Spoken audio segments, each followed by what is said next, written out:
I'm Marisa. I'm Kristen, and we just wanted to talk a little bit about introducing a baby into the family after you've already had one. And a big reason is because Marisa was thinking about potentially trying to have a I second. might have a second one at some point. I have my 16-month-old right now. And by the way, how many he's times... sleeping.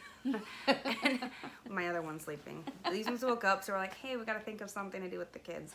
Yeah, but Ben's sleeping. Yeah, right. yeah. So we had to think about just ways to kind of talk about bringing a baby into the family. How many times have people asked you, when are you having another? Right? Oh my gosh, they ask you as soon as you have birth. Like, I still get it, and I have twins and and goodness. Lucy. In the so- delivery room, my grandma asked me.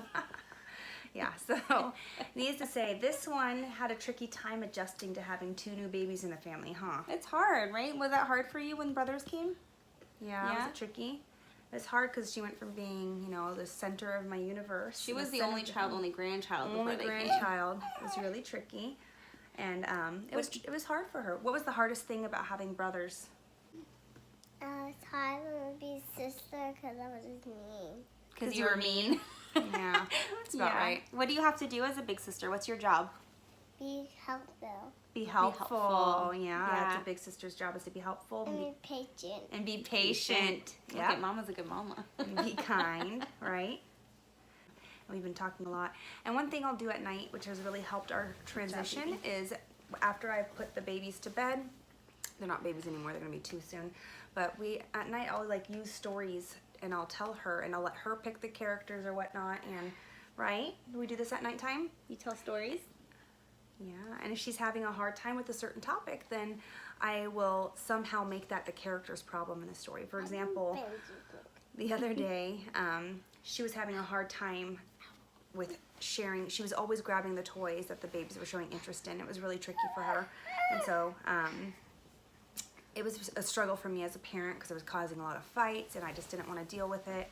But that being said, we created a story about, you know, Lucy, Princess Lucy, that she chose, having issues with sharing and trying to take everything that the little princes wanted, and how we could solve this problem in the future. That's a nice story. And I always feel like I'm constantly learning from Kristen because I'm constantly watching her with the kids and navigating situations. And I know she said all the time, like there's times she does things that she's not proud of or like wasn't perfect or things that she'd even recommend to a family.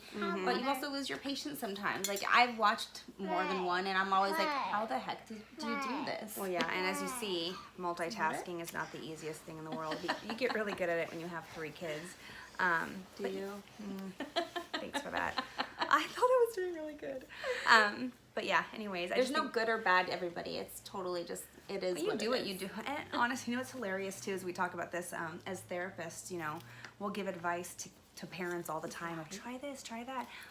And as I mentioned, I became a much better therapist after having kids because there are so many things that you try and they just do not work the way you thought they would. No. Or they work one day and then they don't work the next day. And that's why it's so important to be able to have that realistic mindset too, right? Yeah. You can say like, oh yes, this is ideal or this would be best, or gosh, you read those what to expect when you're expecting vlogs and I'm like, oh my god, I'm failing. But at the same time, it's those also emails like, that you get. what's real life really? Like, can I be perfect? Can I always replace, you know, like a bad behavior? Like everyone says, you know, don't say no. Like, yeah, right. I know, and the other day, I shouldn't admit this kind of stuff, but the other day, like, you know, she was coming at me and I was holding the babies and she was upset and trying to hurt me and I pushed her away and she fell down and started crying. I felt horrible. It wasn't that hard.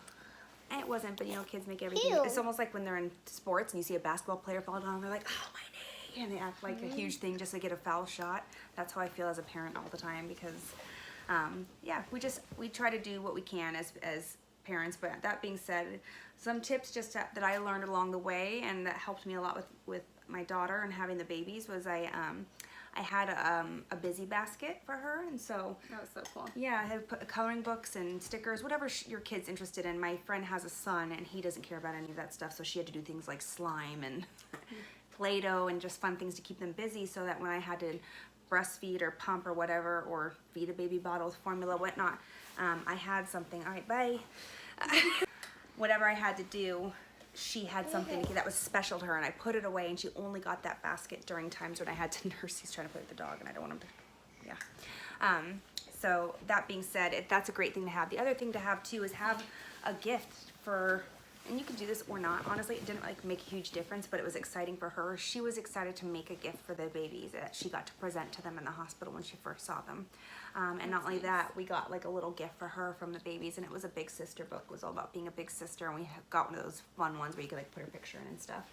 But I try to tell Marisa this stuff just because it's daunting bringing a second kid when you already, you know, you can't imagine loving another child as much as you love your first child, and I got 2 extras at that second time. So and I still love to. I also like feel like we are constantly learning from other moms too. I have another girlfriend that I actually always watch too, and I loved one of the things she did when she had her second.